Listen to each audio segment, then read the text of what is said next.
Welcome to the Newport Mastermind Collective, where we bring together thought leaders, financial experts, and innovators to discuss strategies for building and preserving wealth. I'm Dat Nguyen, and today I've got Richard Riva with me, who's usually our main host. Richard, hopefully I did it right.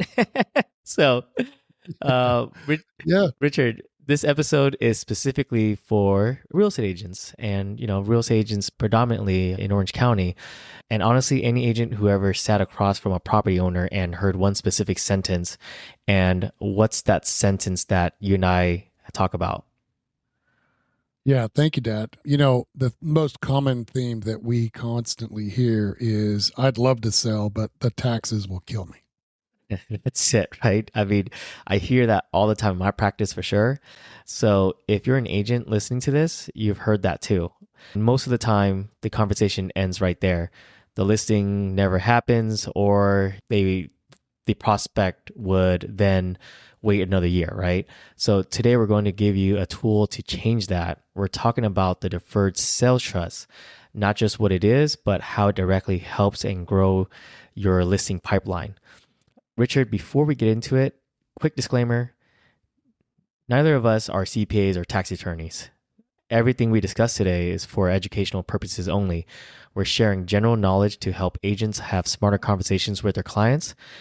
This is not tax advice in any way, and we always recommend connecting your clients with qualified tax professionals for guidance specific to their situation. Right, Richard?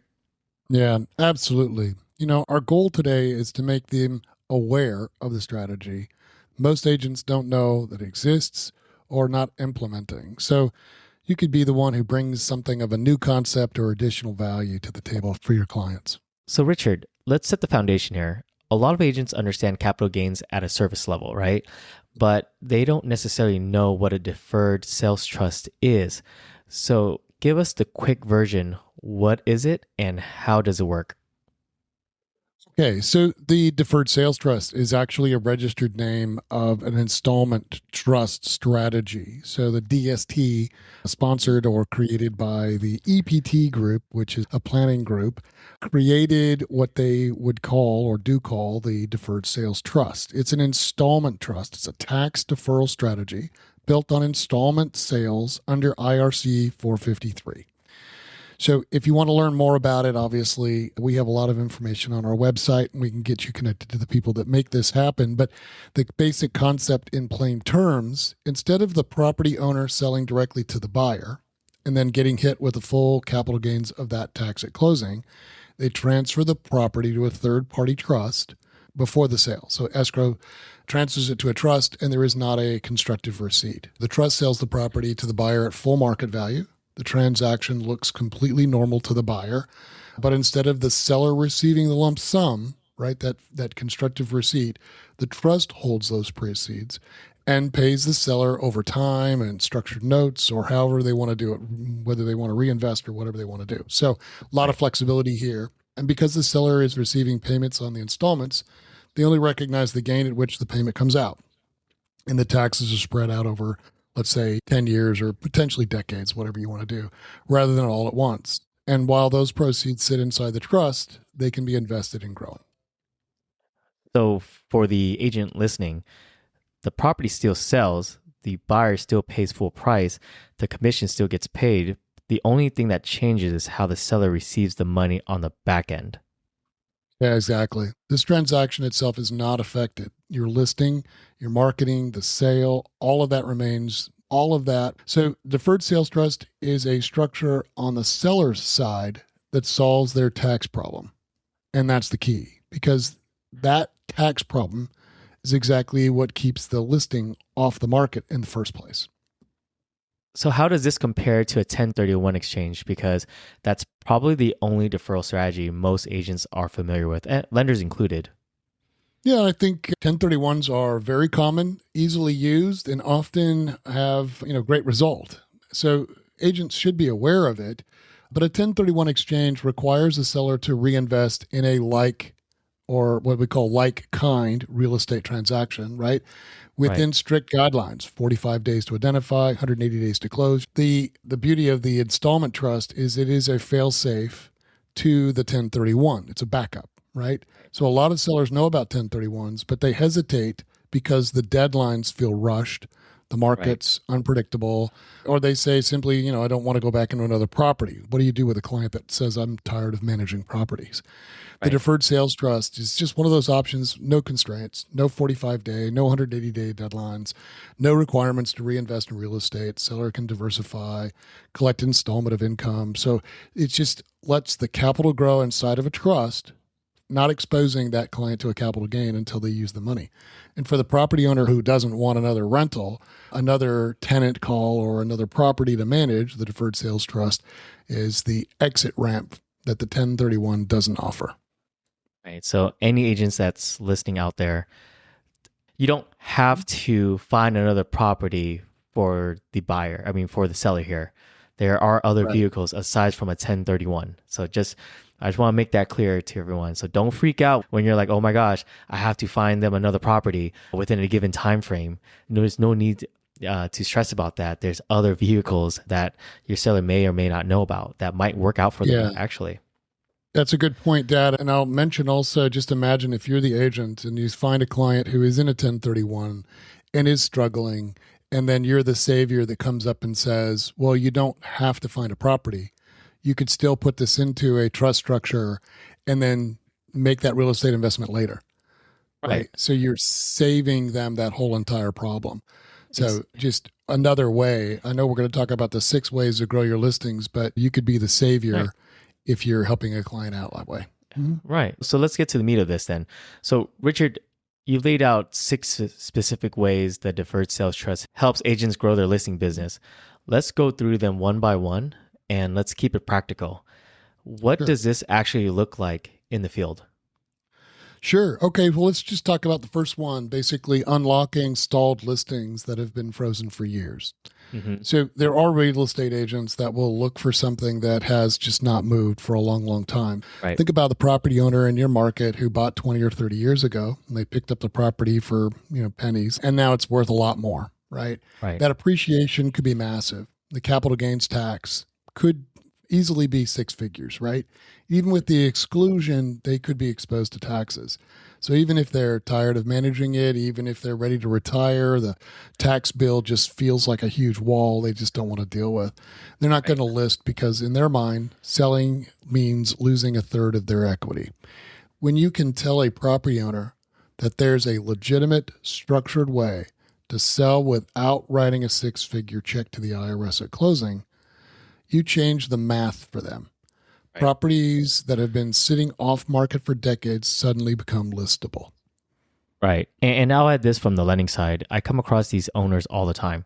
I'll be working with someone on a purchase loan, and during the conversation, they'll mention an investment property they'll love to sell, but won't because of the tax hit. They're they're resigned to holding it forever. As an agent, if you're paying attention in those conversations, or if your lender is paying attention and flagging it for you, that's a listing opportunity hiding in plain sight. Yeah, that's a good point. And it leads into the next one for me. It tracks high value, highly appreciated properties. The bigger the appreciation, the bigger the tax problem, and the more valuable the trust becomes as a solution. We're talking about luxury homes with long ownership histories, apartment buildings held for decades, commercial real estate, large land parcels. These are all listings that move the needle for your business. And here's the thing: sellers of multi-million dollar properties aren't just looking for someone who can price it and market it. They're looking for an advisor who understands the financial implications of selling. Right. When you can walk into the conversation and intelligently discuss capital gains deferral, you're competing at a level most agents never reach. Right. You're not just another agent with a CMA, you're one who understands the real concern. So, which brings us to number 3, right, Richard? And we talk about this all the time. How do you separate yourself in the listing presentation? How do you stick out? Yeah, it's a real important item, right? I know we see a lot of social media drive to stand out, but, basically, this is where it gets practical. Agents, when you're sitting in a competitive listing presentation for high value properties, you might be one of 3 or 4 agents being interviewed. The marketing plan starts to look similar. The commission structures are close. The staging recommendations overlap. What almost never gets addressed is the seller's tax or after-tax outcome. Nobody is talking about whether the seller actually keeps these proceeds or what their tax liability is. When you introduce the deferrals, when you introduce the deferred sales trust in the presentation, you step into a completely different category. No longer presenting comps and a timeline. You're acknowledging the seller's biggest financial concern, taxes, and you're showing them what the solution is. Right. Now, I want to be clear about it, right? So you're not giving tax advice, right? You're giving education, because we support all the agents with education and support and experts in the field. So you're not having to give advice, but you don't want to leave this off the table. You want to tell them you have a team of experts you work with. So you don't need to be the only one who structures the trust or explains every legal detail. Your role is to raise the awareness. We can show you the analysis, right? But you would say something like, well, have you explored an installment sales strategy or trust-based deferral options for your capital gains? I work with a wealth advisor who specializes in this. So let me connect you. And that's basically it. You plant the seed, you make the introduction, and you let the qualified professionals handle the rest. But that one conversation, basically, that's what separates you from the rest of everybody in the room. Right. So if the seller trusts you to think about their financial outcome, they're going to trust your guidance on pricing, on timing, on everything else. You've already demonstrated that you're thinking at a different level. Yeah, exactly. So let's talk about number 4 really quickly. It removes the 1031 exchange pressure that keeps sellers on the sidelines. So I hinted to this earlier, right? You've probably had this experience, right? The seller knows about the 1031s. They're knowledgeable. They thought about it, but obviously the 45-day or the 180-day timelines scare them off or, put pressure on you. They're worried about not finding a replacement property in time. They're worried about being forced into a bad deal just to meet the deadline. And in a market where inventory is tight and prices are unpredictable, that fear is legitimate. So instead of listing, they just hold, right? They just hold off, they wait. The deferred sales trust removes that entire psychological barrier. There's no replacement property requirement. There's no ticking time bomb. You just do whatever you want to do on your timeline. And diversity into other asset classes or a installment payment or a note, right? They could basically do whatever it is going to fit their situation best. And when you present this as an alternative, not a replacement, but as an additional option, you give the seller a reason to move forward they didn't have before. That's a listing that was stuck and now is live. And here's the thing, alternative, not a replacement for the 1031, like you said, Richard. I can't tell you, I've seen this play out so much over the years on the lending side and the realtor side too. I have clients go through 1031 exchanges where they overpaid for their replacement property just to beat the deadline, right? I've seen agents that just stress over like, oh, the time is saying they have no time. We have to do 1031. Not even mentioning that there's an alternative to the client. So, they saved on taxes, but bought a bad asset. If the agent had known about the deferred sales trust, the client would have had a better outcome and the agent still would have gotten the listing on the sell side. So, everybody wins. Right. Yeah, precisely. That's a great example. And I think there are a series of others. We'll just talk about the next 2. Right. Basically, the 5th one, it strengthens your relationship with lenders and financial professionals, right? The transaction involves coordination between a real estate agent, a tax professional, trustee, and wealth advisors. They all can bring you business. There's one of those touch points in a relationship that can generate future business for you that I think is adding real value. And basically, how it works in practice, when you bring a deferred sales trust opportunity to the table, you're solving a complex problem that involves multiple professionals. CPA, who helps the client with tax planning, now sees you as an agent who thinks beyond the transaction. Wealth advisor managing the trust proceeds sees you as a referral source, and the lender who's working on the client's next purchase sees you as someone who brings quality, well-planned deals. Over time, these professionals start referring their own clients back to you. They encounter property owners with capital gain problems all the time. And when you know the agent who understands this space, you become their first call. The reality is this is a very real issue. Right? Relationships with professionals, or we would consider COIs, for those agents that can really understand this concept, they really do bring a lot more to the table And we want to work with those people that solve multiple points. So if you're really looking to build out your business and increase your leads, think about building out your own mastermind group of experts like this that we can introduce you to get more referrals. And that's exactly it, right, Richard? It's for anyone that's listening right now, realtors. We talk about this all the time. Realtors who start talking about DSTs, who start talking about capital gains and financial planning, for me, like, oh, okay, this realtor gets it. Like, okay, they're the real deal. Because majority of these realtors, it's just, hey, look at my social media account, look at this home tour, and there we go, right? I'm a realtor now, right?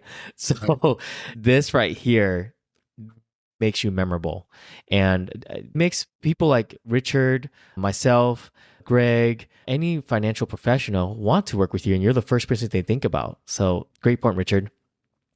Yeah, and that feeds us into the last point, right? Creates a referral engine from each successful transaction. This is a compounding effect. When you solve a large tax problem for a property owner, the emotional impact is real. So think about that, right? This person believed they were trapped. They thought they'd have to hold the property forever, and they didn't want to anymore because some of these tax bills are really big. And then you come along, introduce a solution, connect them to the right professionals, and they sold and they preserve their capital, right? So the person becomes your biggest advocate. Whether they personally give you another listing or they're just a client referral or they are an endorser or advocate, they tell their business partners, their family members. They talk to other investors who are in the same position. Because the Deferred Sales Trust is not widely known, each successful transaction feels like insider knowledge. It's so true, right? And one closed deal leads to 2 or 3 year introductions to other property owners sitting in the same appreciative assets. Each one of those introductions is a listing conversation that never would have happened without you. And loan officers, if you're listening, this has opened the door to other realtors I connected with as well. And those are all warm introductions, right? The referral source has already validated you. So the new prospects already trust you before you even walk in the door. Mm-hmm. Yeah, that's the flywheel, right? One transaction builds your reputation as the agent who solves problems, which generates referrals, which gets more listings, which builds reputation. Basically, it compounds. Just think of in my view, think of the installment trust as a solution to leading to more listings, and think of it in the sense of you being the problem solver for those clients. And I think you'll find more activity and more leads than you had thought before. Right. And so for the agent listening right now who's never brought up a deferred sales trust before, I'm sure you're probably asking, how do you start? What's the first step? Well, I think the first step is recognizing the right profile. So if you're looking at property owners with long holdings, significant appreciation, and low original cost bases, landlords who've owned rentals for 10, 20, 30 years, whatever, business owners in commercial space, people who've inherited property with large built-in gain. If any of those characteristics are present and the owner expressed reluctance to sell because of taxes, that's your signal. The other item, obviously, is the amount of tax liability. So you want to make sure that the tax liability is significant enough. And we provide you a free analysis to determine what is the benefit of using the strategy or not using the strategy by going to our website. So that's for free. The second step is knowing how to introduce it without overstepping, right? You're not giving tax advice. You're just raising awareness. When the seller says, I'd sell, but the taxes will kill me, don't just nod your head and change the subject. Say, well, I hear you, right? I hear that a lot. Have you explored installment sales strategies or any kind of trust-based deferral options that might solve that problem? But then whatever they say, yes or no. I work with wealth advisors who specialize in this area, would love you to have a conversation with them. It would just schedule a time and we can chat about it, right? That's the whole script. Done. You don't need to explain IRC 453 or the mechanics, or the trustee will explain that. The attorney will explain that. Depends on how far down the rabbit hole it goes. And if it works, great. If it doesn't, we'll tell them right away without wasting your time or their time. So you just need to know the concept exists and have the right professional to connect with them. That's it. Right. And the third step, build the team before you need it. don't wait until you're sitting in front of a seller with a $200,000 tax problem to start looking for a wealth advisor. Have the relationship in place now. So connect with Richard, connect with myself, know who you're going to call. That way, when the opportunity presents itself, you can make the introduction immediately. And that speed and confidence is what wins the listings, in my opinion. The agents who are going to succeed are those that invest in the knowledge and the relationship before the opportunity shows up, right? So you don't need to be an expert on the trust or the strategy. You just need to know it exists, who to call, what the steps are, go through a couple of practices, go through some dummy runs, whatever, but just get familiar enough, and that's it. Right. I just say we got a team, or I got a guy, right? Yeah, we got a guy. Right. And honestly, just knowing about it puts you ahead of the vast majority of agents in this market. I can guarantee you, if you were to ask your colleague or coworker who's a realtor and you ask him, hey, do you know anything about deferred sales trust? Most have never heard of a deferred sales trust. I guarantee you that. So being the one who brings it up, even at a high level, changes how the seller perceives you immediately and also your peers. So, right. Honestly, Richard, this is some great stuff. So let me bring it all together for the agents listening. Capital gains tax is one of the most powerful forces keeping inventory off the market right now. Property owners are sitting on massive appreciation over the years, especially since 2020. And they believe that selling means surrendering a huge chunk of their equity. That belief is keeping listings off the market, listings that could be yours. Right. So the deferred sales trust reframes that conversation. Instead of focusing on what the IRS takes at closing, you shift the conversation to what the client keeps invested and working for them. You don't need to be the tax expert. You don't need to structure the trust. You just need to be the agent who knows about it and connects the right people like Richard and myself. We have resources online on our websites. That alone will separate you from every other agent competing for that listing. So always reach out to one of us. That way we can help you with scripting, with presenting, with information. Right, Richard? Well said. I agree with you. If you want to go deeper on this, if you want to have a better understanding into positioning yourself and as an agent who solves these problems, reach out to anybody you feel comfortable with. In our team or in the DST group, I can get you to a number of people that you can work with. And that's what our collective is here for, right? We help agents, lenders, advisors all work together to deliver better outcomes for their clients.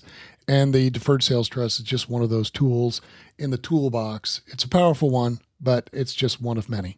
So Richard, for agents here in Orange County who want to connect with you, how do they reach you? What things can you provide to them for the presentations or for the clients? If they just go to the website and look for Deferred Sales Trust, I have a listing of the educational information on our website. So put in wms-llc.com, search Newport Mastermind Collective, or search Richard Riva on the web, and you'll find it. And under Deferred Sales Trust, there are 6 points listed. If this is something you want to go down the rabbit hole deeper, we can even register you so you can directly utilize the tool, the analysis, and track your activity. And I do recommend that. For advisors that want to do that, we waive the $50 monthly fee, so we pay for that. And then we'll continue to have more insights. And we also provide marketing materials for the concept, email templates for the concept. So there's a mastermind collective of materials to help them with the concept and communication with advisors. Plus, they can always call me. Perfect. Thanks, Richard. This has been the Newport Mastermind Collective. I'm Dat Nguyen, and I want to thank Richard Riva, our main host, for another great conversation. So if you're an agent and this episode resonates with you, share it with another agent in your network. We'll see you on the next episode. Very good. Thanks, Dad. Appreciate it.